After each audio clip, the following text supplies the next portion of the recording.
Oh, it's good to be back. Weekly webinar. Dr. James, Dr. Mike, here to answer questions. Dr. Mike, how you doing? Doing great, James. I'm ready to bite into these questions. Ah! All right, so I have a special announcement. So I'm going to screen share. CenturyLink came. We still don't have fiber optic, but they essentially installed what is effectively two DSL lines.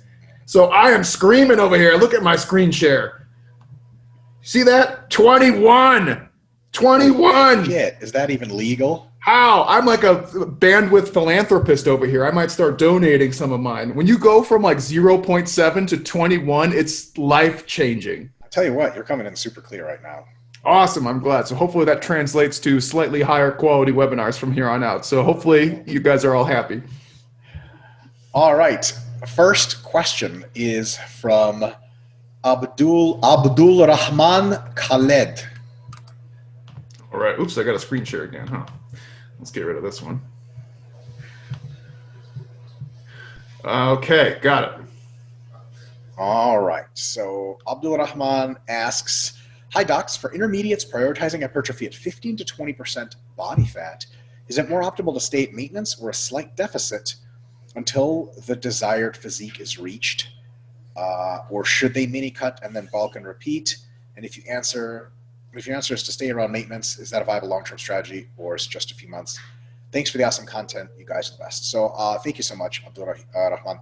I'll tell you this, man. There's tons of viable strategies, but there are better and worse strategies. So to echo one of the things that Menno Henselman's, and he's a guy to follow for sure, has been very clear about this. Menno is absolutely one of the biggest proponents of the fact, and he's gathered a ton of research on this and done a ton of analysis at a sort of deep, histological level almost of, what different tissues weigh and how fast they accrue and hormonal stuff. Menno is one of the biggest proponents of the fact that you can actually make gains at maintenance. You really can gain muscle and lose fat. And hilariously and amazingly, and of course expectedly, Menno in all his brilliance says, yes, but also if you cut and bulk, it's faster than doing that. So he's not one of these guys that has to say it's not possible. He says it's a very possible and it is a thing. It's not something you want to do. It's just you're taking away your biggest possible weapons, which is the deficit and the surplus. So our recommendation to you probably, and we'll see what James says, if you're a beginner, you can do maintenance and everything's great. As an intermediate, prioritizing hypertrophy, there's nothing wrong with being between 15 and 20% body fat. So, but if you wanted to be a little leaner, do a real cut, like a 8 or 10 week fat loss phase, get rid of some fat, get in that 12% range, and then do the second part of where you answered is mini cut, bulk, and repeat. Okay, that's totally fine. If you are fine being between 15 and 20, there's nothing wrong with that. You can just mini cut, bulk, and repeat just there. It's totally cool. I absolutely would try to dissuade you from staying at maintenance for a long time and trying to build muscle or a slight deficit, because a slight deficit, as probably Menno would say, it just drags out your diet for forever and you get suboptimal gains for a long time. Get rid of that fat or keep the fat, doesn't matter, and get to massing quicker. So either get rid of it quick and then go, or stay there and then start massing.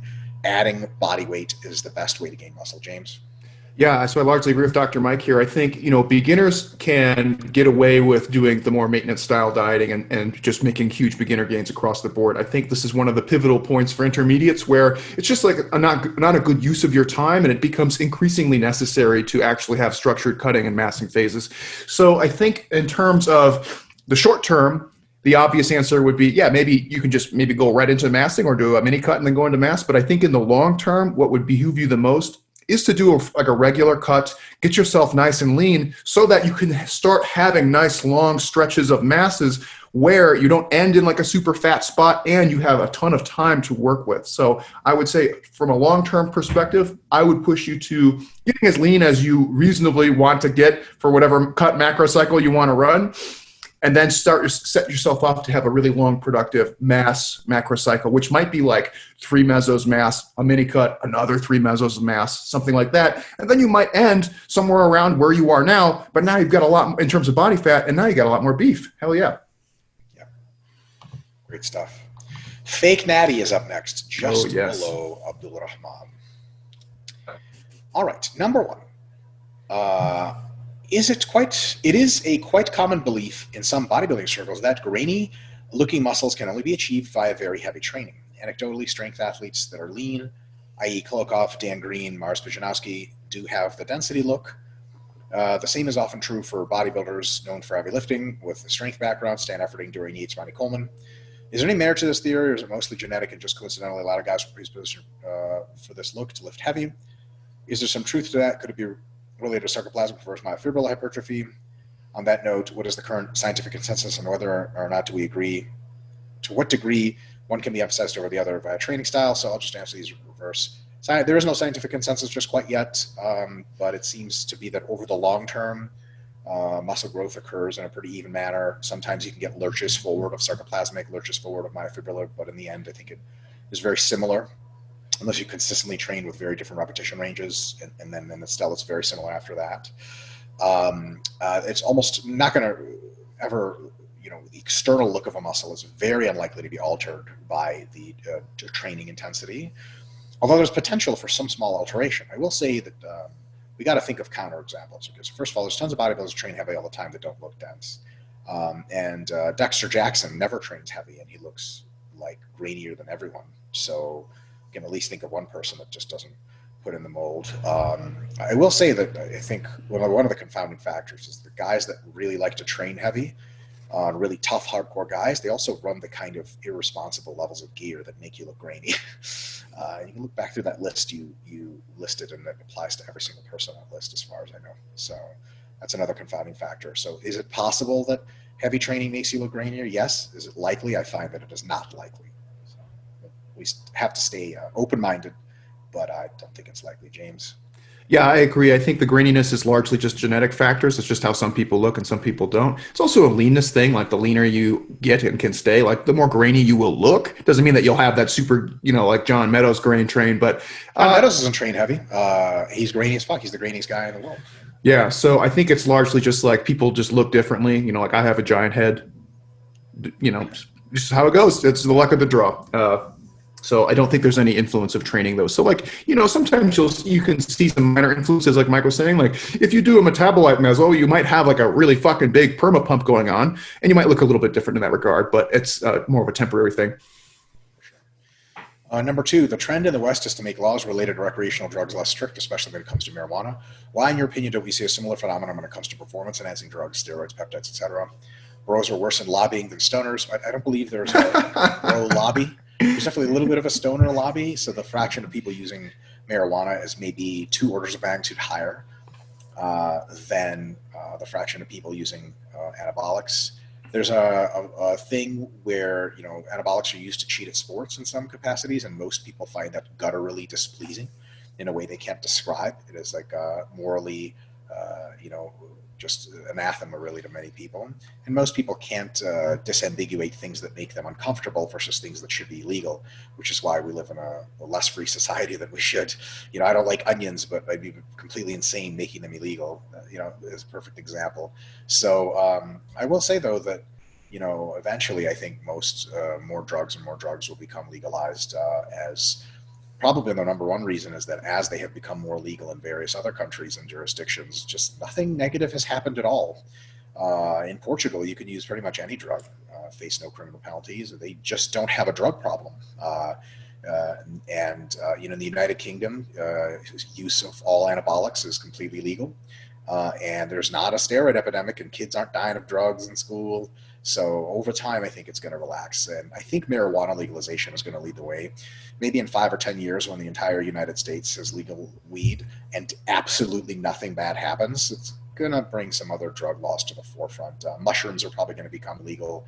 They are legal, I think, in Colorado already and a bunch of other places, because people made them illegal out of just 1950s momentum, conservative, just, drugs bad, and never really questioned it.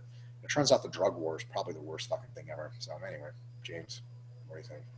Yeah, and there's a lot of humble pie that has to be eaten in order for the drug war to go away. So how quickly that will happen. I am personally of the opinion that we will probably be approaching. Let me back up. So I think the steroids thing is because it's so taboo, as Mike already kind of alluded to. So it's like irreparably taboo in the United States. So I think that we'll probably get to like the Homo Deus cybernetics stage before we overcome the taboo of steroids. And I think that will be true for a lot of issues. I think like That's going to come really quickly, and people will be less concerned about things like steroids, race, like all sorts of crazy issues that are really important to us right now. But then once people are fucking half human, half cybernetic, people will just be like, yeah, that was dumb. Why did we care about that so much? I have a fucking computer in my body. Yeah, when you can computer alter your way of thinking, or you can genetically engineer yourself to be many different things like race, all of a sudden it's like, gives a shit where you started. Like, here's this upgrade to make you amazing at everything. You're like, Like, now I can dunk. Yes, finally. Yes, finally. Screw you, dunk guy on RP. Yeah. I'm gonna Oh do my it God. with just pure cheating. I don't know if you followed his posts at all, but people were giving him some grief. I don't know how hard, but because he was like touching the ball in the basket, and people were like, that doesn't count. You have to like. Yes. And he asked me my opinion. And I was like, I am of the opinion that you have to like downward pressure the ball for it to be a dunk. But at the same time, it's like, dude, you're right there. You did it. No, you're right there. I will say that, James. I'm gonna have to agree with you. And this is not. I don't mean this to be mean. This is just absolutely just my true thoughts. I think what he did was incredible. A dunk is when you have a basketball in your hand and you run up to the rim and you fucking put it in with one hand at least in yourself. People can't throw it. You can't tip it in. That's not a dunk.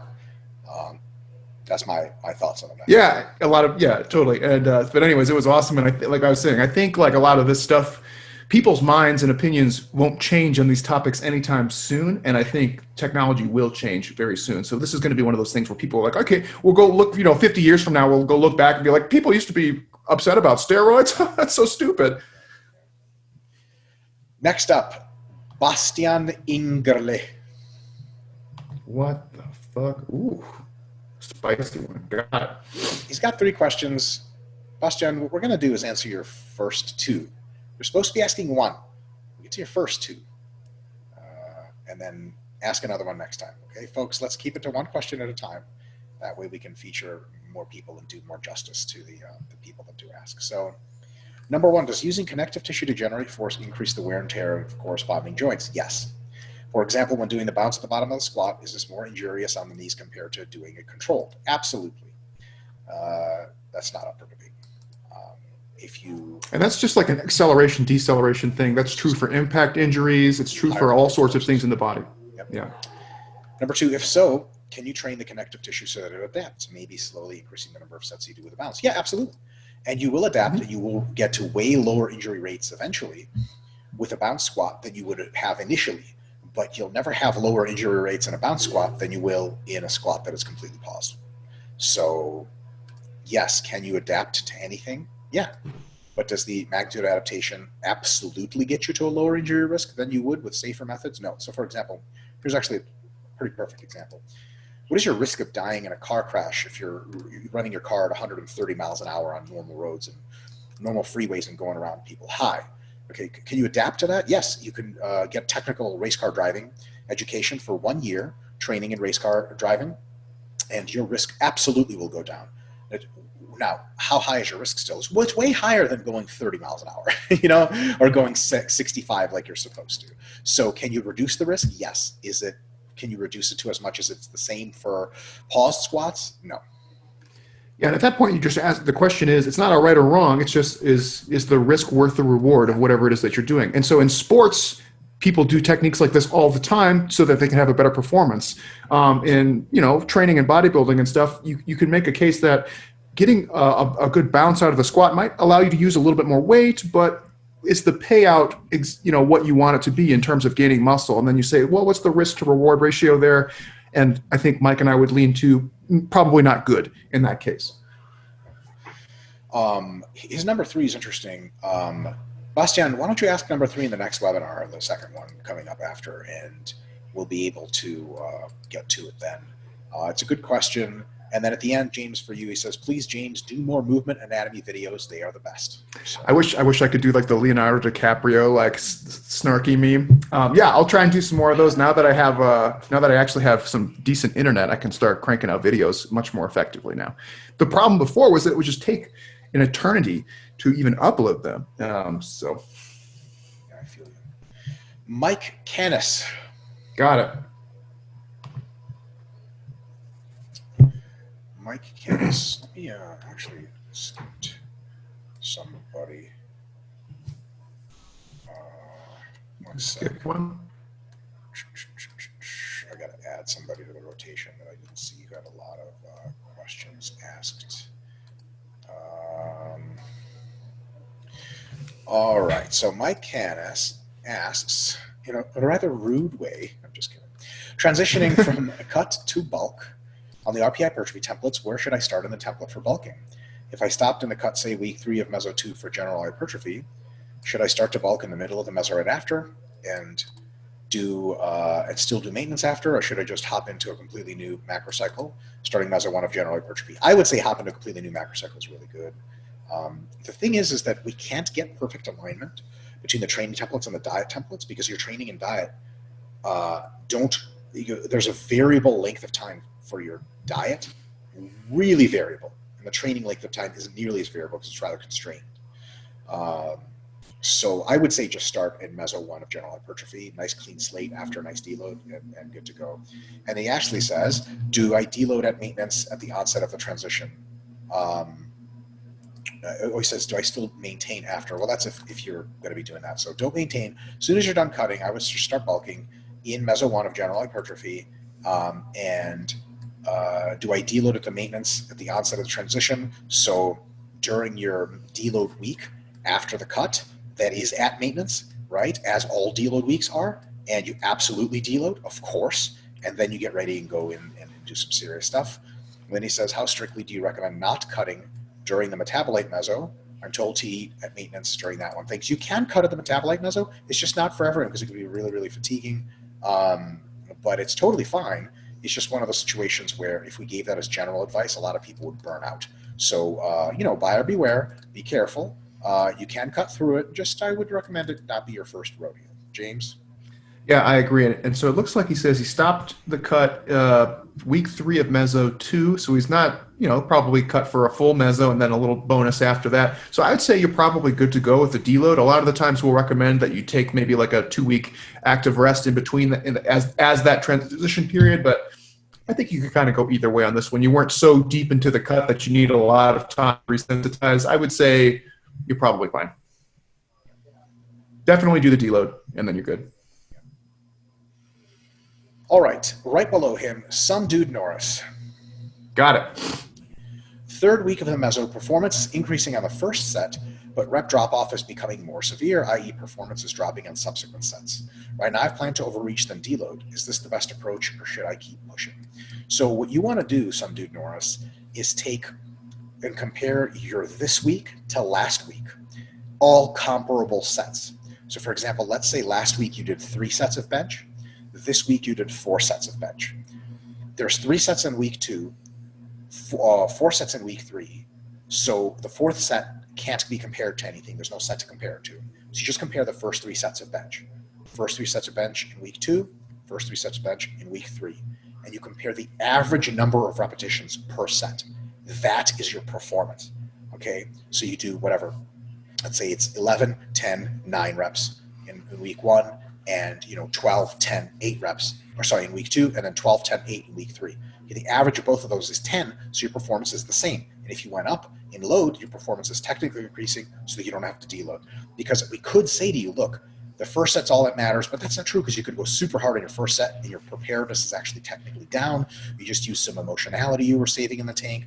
And then you said rep drop-off is becoming more severe in the subsequent sets, but our question of how severe can only be answered by averages. So compare average performance over all comparable sets in week whatever to week whatever after, and if there is a decline in performance, then absolutely you overreach. You are overreaching now, then deload, okay? But if it's still going up, then proceed as normal. James? Yeah, I can't say that this is for sure the issue, but for some dude Norris, a lot of the times this happens because your RIRs are way off week to week. So here's the situation. Basically, you did an RIR of like 5, thinking you were doing 3, and then the next week you do an RIR of like 1, thinking it's 2. And that first, there's just a much greater differential in those sets. So you basically, you look week to week or across multiple weeks and you're like, it seems like my performance is going down. It's really because you were undershooting your RIR. And when you find is that when you really hit that, whatever you were going for, like RIR 3 or 2, for example, they'll tend to be clustered in more similar ways and you won't see that big discrepancy from week to week. So my guess is that you probably were maybe lowballing it a little bit, maybe the first week or two, and then maybe you might have been right on point or maybe a little above in whatever week that you're, third week that you're noticing this. Yeah. That gets better over time as you get better at estimating all those things. Yeah. At the end of the day, some of that is why we say, you know, it's so funny. Jared and I just did that debate with Eric Helms and Brian Miner. And some people like to really sort of rush to conclusions that aren't in evidence. Not Eric and Brian in this case, but just some of the commentators on YouTube. It's funny. Someone pinned us to saying, like, if your performance decreases, then you deload right away. And they're like, that's kind of crazy because they also say the performance is variable. And we're like, yeah, but because we don't say deload right away. Your performance has to be confirmed in decline, which means at least 2 sessions have to be down contiguously, one after another, from normal performance last week for us to say, okay, it's probably cumulative fatigue. So it's just funny that some people, you know, forget that. But the reality of the matter is that you have weird days. You have your ups and downs. If you're consistently underperforming at least 2 sessions in a row for the same muscle group, you can begin to say, okay, this is something that's real. And like some of it's very obvious, like just for this has been part of my life lately. So it's like just comes to mind. Like I've been chainsawing a lot. Like I was chainsawing with my neighbor yesterday. We were helping one of our guys in our neighborhood who was just too old to do it himself anymore. So we were doing it and it fucks my biceps up really bad to be holding that heavy ass chainsaw and cutting those logs. Does that mean that like when I did my back workout today, it didn't go quite as well as I'd hoped it'd go? Does that mean I need to deload? No, it just means that my arms were fucked up from doing all that chainsawing, right? It's just like, okay, I had a bad session because I had some other shit going on. But tomorrow, when I do my push workout, I'm sure it's going to go totally fine because those muscles weren't affected. So, I mean, it seems like obvious, but that's kind of the logic that they're using. It's very, very cut and dry. And so you have to be able to have a little bit of nuance and piecemeal those things together. All right. Notes. No. Right below there. Green N. Got it. Says, I overreached at the end of every mesocycle, 5 to 6 week long meso. And at the start of week 3 to 4, my sleep quality starts to suffer. As a 16-year-old that requires good quality sleep to fully develop height, for example, should I be concerned? I don't know about concerned, but I think you're definitely pushing it a little too hard. You can do things to increase your sleep quality, try to get a little bit more sleep, be a little regular sleep, do all the sleep hygiene stuff. Maybe it's your diet. You could be eating maybe a bit more, and that would obviate that.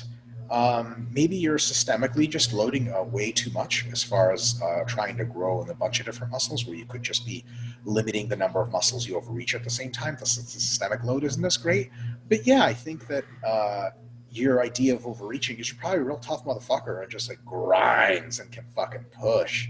Maybe back off of that a little bit, and week 5 and 6, maybe week 6 should be the only one that disturbs your sleep, and that's fine. You just make you real tough over the long term. It's not going to hurt you. But week 3 and 4, yeah, it's a little early, and I think that you're making such great gains that you can mask fatigue for that long. But I would push it a little less hard. Just progress a little smoothly. James? Yeah, I'm gonna be a little harsher than Dr. Mike was. Like you fucking youngsters over here doing this stupid shit. Yeah, so really the reality here is sleep disturbances are a normal occurrence when you start to overreach. So that's not a big deal. That's normal. However, that shouldn't be happening in a 5 to 6 week meso that early on. That should be more of a peak week, last week before deload kind of issue, maybe even into your deload a little bit. So to me, looking at that means you're way over, your progression is way too hard. You probably need to go back to some of the things that you're doing, go back to the drawing board and see if you could progress a little bit less aggressively so that you're hitting the same general like sets per week that you are now in weeks 5 or 6 when you plan on overreaching. So to me, that just seems that's way too aggressive of a progression. So maybe start a little easier and don't go quite as hard week to week and see how that goes. It's okay to have sleep disturbances. I'm not, we're not trying to say that you're doing anything wrong necessarily in that regard, but you want that to happen much later in your mesocycle. If it's going to happen. Because then somebody's going to say, well, Dr. James and Mike said you should train until you're having sleep disturbances. No, that's not what I'm saying. I'm just saying it happens. But if it's all this time happening halfway through your program, you're going too hard probably, Yeah. or can address other things about your recovery.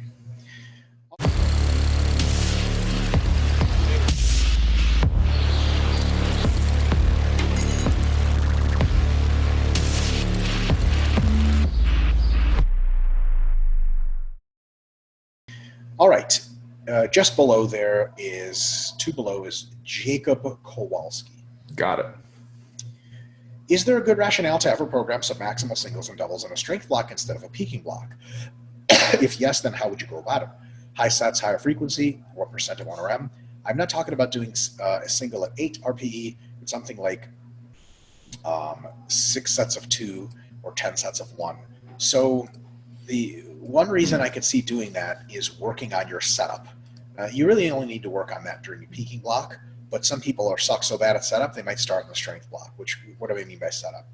Walking out, following commands, noting where your feet are, noting how you're generating a core, bracing and blocking before you unrack the bar, practicing the breathing, practicing looking forward at the judge, so on and so on and so on, right? That can be done for sure. That can be done in your warm-ups, like your last potentiation set before every work set, or before every cluster of work sets for an exercise. You can just take as a mock meet and then do a double or whatever, or a single. As far as anything else, nothing really comes to mind. Here's the fundamental thing: when you're in a strength block, or we have strength mesocycle, your goal is to get under a certain load and execute a certain amount of volume under that relatively heavy load. Okay. If you get under a heavy load, but you don't exert the requisite volume, the total magnitude of the stimulus isn't good enough. It's kind of like you have a really tasty milkshake and you take one spoonful of it and you're like, yum, and someone's like, that's it, milkshake, you're done. You're like, wait, hold on. Part of the milkshake is that there's more spoonfuls. They guess, no, I don't want 1,000 spoonfuls of really shitty tasting milkshake. That would be like training for sets of 100, but I do want, 5, 6 really awesome spoonfuls of this really great milkshake, and anything in between is like really fucking stupid. And no, I wouldn't pay $500 for an amazing one spoonful of the world's best milkshake, because fuck that. That's like an RP 10 single. Like, it's not just the strength stimulus just isn't there, right? So the real thing is, and here's how I like to put it: once you walk out with a 75 or 85% or something 1RM, you are capable of doing it to close to failure 3 to 6 reps. Why would you at any point rack it and wait longer and make your training vastly more inefficient? Like, once you have, and remember, unracking and racking is fatiguing and not just time consuming.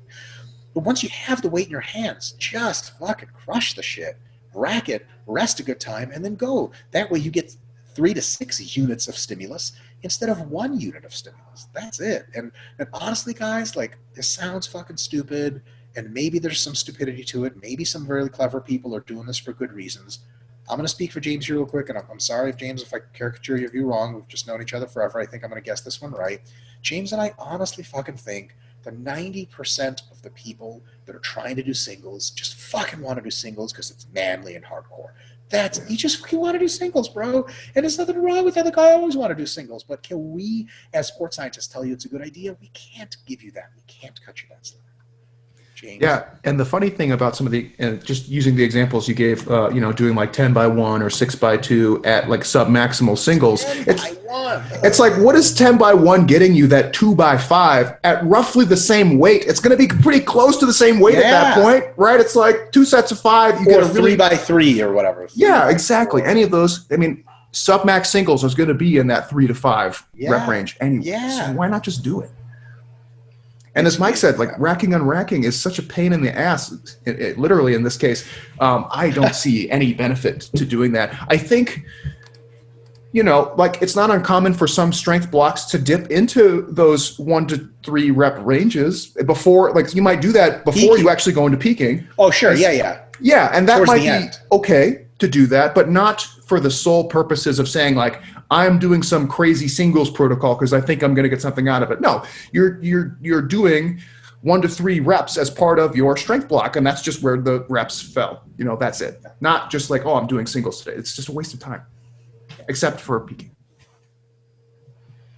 All right. quite a ways down there is Darren Hawkins. Darren Hawkins. There it is. Oi, Darrow, you can't. Yeah. Got him. All right. Is the muscle / strength gained from sets of 5 to 10 reps different anyway from the 20 to 30 rep range? Oh my God, almost the same question. Right? Or sarcoplasmic, so less permanent. So it's a good question. We're going to start off with saying we don't know for sure. But our best guess is that it's largely the same kind of muscle. It may be temporarily more sarcoplasmic or myofibrillar depending on heavy versus light, but in the long run, you can convert one to the other no problem. So it's probably no less permanent and no less structurally different in the long term. However, in the short term, the pennation angle and the way that muscle fibers point, and specifically the neural adaptations, are very different in sets of 5 to 10 versus 20 to 30. So for a short time, if the function, you say less functional, the functional outcome is to be able to do high endurance or capacity work, muscle gain in the 20 to 30 rep range will be way better at that because it will have more endurance capabilities. On the other hand, if functionally you want to convert to max strength or sets of 3 to 6 basic strength, sets of 5 to 10 are absolutely the way to put on that muscle because the conversion will be immediate or very close to immediate. This is why James and I are really not big fans, and we've said as much in our Scientific Principles of Strength Training book, not big fans of sets of 20 to 30 for strength sport. Because technically you can get jacked like that, and eventually those muscles can be used for maximum strength. The problem is, and I kid you not, and James, I'd like to hear your opinion on this, the transition to making those muscles strong in the relevant rep ranges, if you start at 20 to 30, takes months, plural. Oh, yeah. And the transition from sets of 5 to 10 to sets of 3 to 6 takes weeks and maybe like 2 weeks. So it's a huge difference. If someone told me, hey, I can bench press 225 for a set of 30 at the end of this block, am I ready to be a power lifter? I'll be like, yeah, in like 6 months. But if someone's like, hey, I can bench 315 for a set of 10, pretty much roughly the same strength there, or muscle size, I'd say, yeah, you're good to go. Soon you'll be doing 365 for sets of 3 in no time. It's a huge difference in that short-term window, James. Yeah, I totally agree with that. And I also think like there's, of course, strength to body weight considerations, right? So if you're in a weight class sport like powerlifting, weightlifting comes to mind, even bodybuilding, but less so in this case, you want to be putting on muscle that's going to be contributing to whatever it is that you're doing. So like Mike said, if you're putting on a lot of kind of more slow twitch muscle, which is fine if you're responsive to it, is it going to help you in your performance? Yes or no? But how much is that going to alter your body weight and your ability to interact with the world? So for example, you could have something like a soccer player, right? And if you're trying to gain muscle doing sets of 20 to 30, yeah, they'll gain some muscle and it'll make them slightly more endurant. But most of the action in soccer is in those high power situations. So now you have somebody who's putting on a lot of muscle that's not contributing to high power output, and that's going to throw off their power to body weight ratio, and that'll manifest in their ability to sprint, change direction, jump, kick, all sorts of other stuff. So there's different ways you can kind of look at it. Most people think like, well, gaining muscle is just inherently good, right? Well, if it's muscle that's actually making you better at what you want to do, then yes. And if not, then you have some other problems that you have to balance. Absolutely. Absolutely. I noticed when I used to do sets of mostly 5 to 10 and powerlifting type stuff, my transition to athleticism was way easier than doing bodybuilding work. Yeah. It's definitely a thing. Even like, I know you probably feel the same way. Even if you come off of like a metabolite heavy meso and you move into like a resensitization period or even like an active rest period, you put like a little bit of heavy weight on the bar and you're like, what the fuck? I feel weak as shit. And then it comes back in the coming weeks. Yep. But that first week, you're just like, what? I'm so weak. 100%. It's terrible. All right. Mike 4. No, sorry, just Mike. Because I copied his name with 4 days ago. Mike. How did you get this name? How did he nail this name on YouTube? He must be the first person to use YouTube. He says, in Greg Doucette's new $199 training book and his free video, top 10 scientific training tips to maximize muscle. $200. Bullshit. There's no way that's true. Hold up. I'm going to Google this shit real quick. There's no fucking... My man, $200. No, hey, hit it, Greg. We need to raise our book prices. Milk that shit out. Let's see, book. I don't believe that it's $199.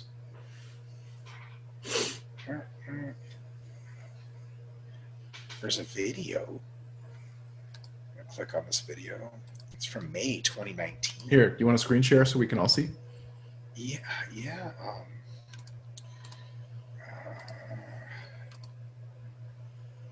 Okay, so there's that.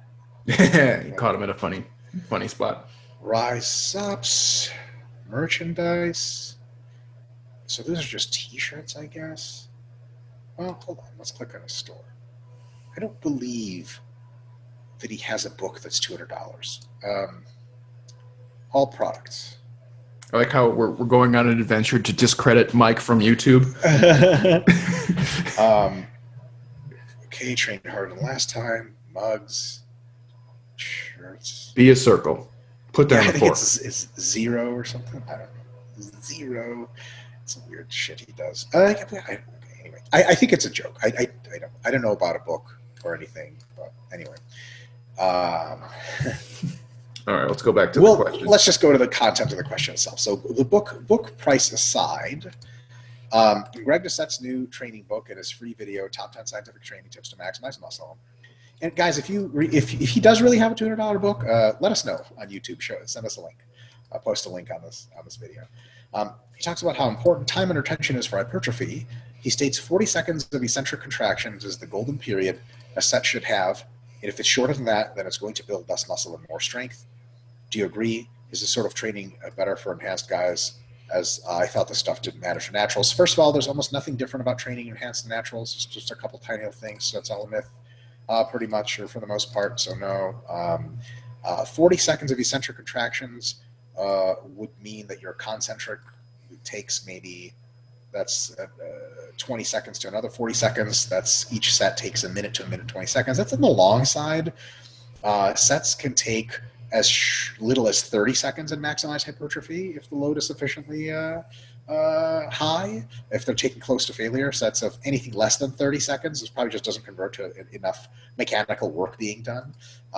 If 40 seconds of eccentrics is just it's a bit on the high end, I would say. 40 seconds seems like a lot because you think about most eccentrics are around like 2 seconds for most people, right? So you 20 think seconds is 10 reps. 10 reps, yeah, exactly. So he's saying basically like 20 reps is the best, for hypertrophy. And anything less is less. You could go as little as a third of that comfortably. Go to 15 seconds or even less of eccentric, 10 seconds of eccentric, and then you'll be getting great hypertrophy. And also just keep in mind too, this is just one of those silly clickbaity type things because as we've talked about at length in this webinar and many other cases, there's no like golden number of reps that universally applies across the board, right? There's different rep ranges and loading zones, and some people respond slightly better in some than others. And to some degree, everybody should use all of them in some capacity. That seems to be what we found so far. So to say that like, okay, you need to use the same number, same seconds of time under tension, which would roughly equate to some number of reps, and that's the best, it doesn't make sense because it falls apart on a number of different individualization levels, right? Like what if you have somebody who's just fast twitch as fuck, and all they need to do is like sets of 6 to get the most out of it, to get the most growth. Like, how does that apply? Are they supposed to do like 10-second eccentrics on all those 6 reps? Yeah, no, that's not very well thought through as a charitable way to explain that. Yeah, so just keep an eye out for things like that because there's no one size fits all. We can only say like, here's all the things you can do. Here's some pros and cons of doing them and kind of trial and error and figure out which seems to be working for you because there's no way for us to know or for you to know unless you go and try. All right, all the way down really far, about 4 questions up from the bottom is Mantas Biliputis. Oh, he's back. Let me know when you Where got the him. fuck are you, Montes? All the way Mantas down there. is our last question asker for today. Where the shit is? Oh, there he is. Got it. Mantas asks, how to differentiate if overreaching is occurring from doing too many sets or pushing too close to failure? That's a fucking great question. That is. As Mantas is prone to asking. So let me try to begin to answer it. Fundamentally, there is a bit of uncertainty because when you overreach, you can only know that it's too much of something. Okay? Actually, I have the perfect analogy as usual because I'm dieting my balls off right now and I'm fucking starving. Did you get you got really full, over full from a meal? Was it the steak that put you over or the mashed potatoes? Well, like it's both, right? Because you had a big old hunk of steak and a big old thing of mashed potatoes. And if you simply remove the steak, you wouldn't be full. And if you remove the mashed potatoes, you wouldn't be full. So that's like a magical element that one really contributes to the other thing. But hold on a second. Then you do have to try to figure something out, though, because you're going to manipulate one or the other of these variables to try to get closer to optimal. So what you want to do is compare your program to two things, two other values. One, typical programs you've done in the past, and you're going to compare them on volume relative to the others. Like this program they do now, is it higher volume or lower volume or similar volume to programs I've done in the past? And two, failure proximity on average. Like, am I pushing close to failure this time or really farther, much further away, or is it really, about the same? And then you're also going to compare this past program to programs done by everyone else. And we have a really good summary of sort of all the programs that kind of work volume-wise, RAR-wise, et cetera, on the RP, Renaissance Periodization website, Hypertrophy Guide Central Hub, where if you look at the volume you're doing, let's say you're doing 8 sets of chest per week and you're overreaching on chest. It's just not likely that's the volume that's getting you. You're probably training real hard. And also, mind you, this assumes your mesocycle is the same length as always. Like if it's a different length of mesocycle, there's a third variable. You've just been training for long and your fatigue is accumulated.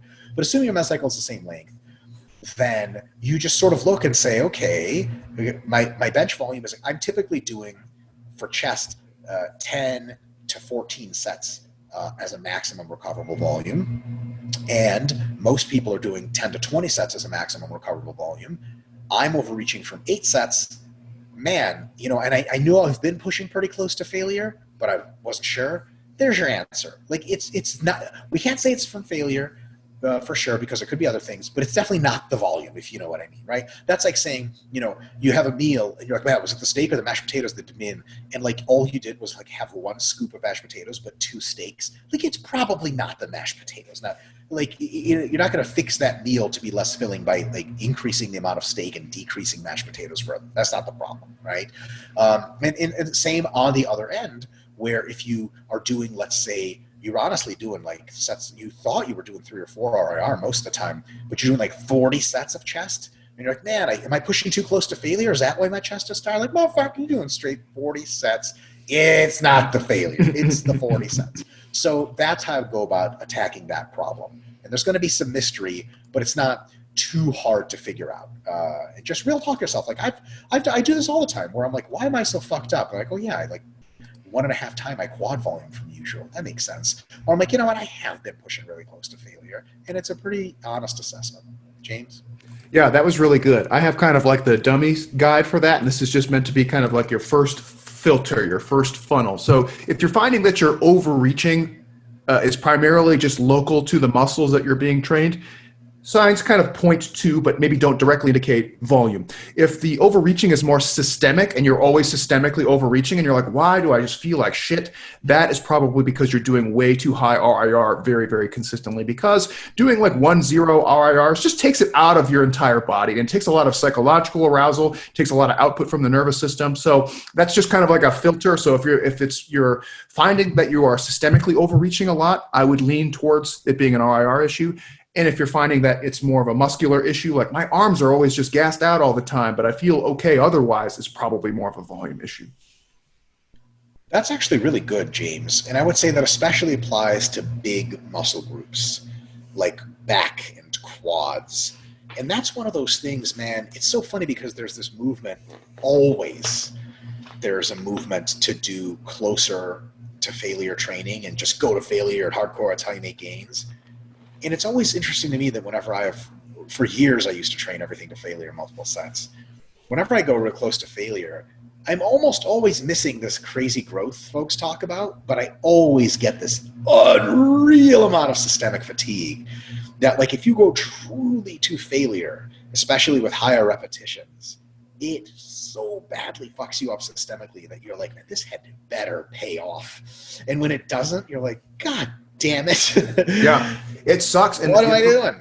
For me personally, I almost never go to zero RIR anymore, just because it ruins you. And for me, I usually, even on my peak weeks, I usually will keep it around 1, just because I don't want to pay the toll. And I don't mind if you think that's me pussing out or checking out, whatever. I've already paid that toll plenty of times. I know how it feels. I know what effect it has on my body. So for me, I usually just keep it at like RIR 1, and that's like where I end my peak weeks. Now, granted, I'm not an aspiring athlete, so do as I say, not as I do, kind of thing.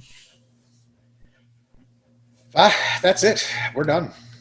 That was good. We had a lot of kind of the questions relating to, essentially, does training affect the type of muscle or the look of muscle? So those were all kind of weird and interesting. I like those ones, and it's hard to answer, so it keeps us on our toes. Folks, I hope my quality was a little better this time. I'm rocking that 20 MBS. Fuck yeah. I'm making it rain bandwidth. Weird. Bandwidth strippers are just fiending. I thought it was great, James. On my end, it was great. So I think this Glad is to hear. Awesome. Welcome change. Okay. Any cool videos or any upcoming news, So Dr. Mike? looking at YouTube, first of all, thank you guys so much for watching our fucking stupid YouTube videos. Cool news on YouTube, we just passed 110K subscribers, which is trippy because we just hit 100K like 3 weeks ago. It's going so fast. There's a ton of videos doing super well right now. People love the 15 squat mistakes and how to fix them with Charlie. And people love the exercise number considerations and stuff. It always pleases me when the highest viewed videos are the ones that are like 25 to 40 minutes long and highly technical. I'm like, wow, people actually want to learn shit. It's great. I know, usually you got to go for the clickbaity stuff, right? Like, this guy's a bitch. Totally. Well, views. The Athlete X video is at 57K views right now. That was good. But that's just a great joke of a video. But also, like, it like got to 57K or it got to like the 50K mark, and then it like sort of petered out, which is a good thing. Like, thank God people aren't clicking on those too much. But we're, guys, we are recording videos at breakneck speed. We are designing videos at an even faster speed, and we're listing down video ideas at an even faster speed. Continue to expect roughly 3 high-quality scientific blah blah videos, technique stuff, theory stuff for a long time. Every week, at least 3 videos. We're on it. That's awesome. So guys, if you want to see all those videos, you know where to go. You got to click that subscribe button, and then you'll get an alert every time a new one comes out, which there are plenty. So thanks for engaging with us. We like having your questions, and we like being able to shoot the shit a little bit with you. So hope to see you again soon. For now, we're out. Peace.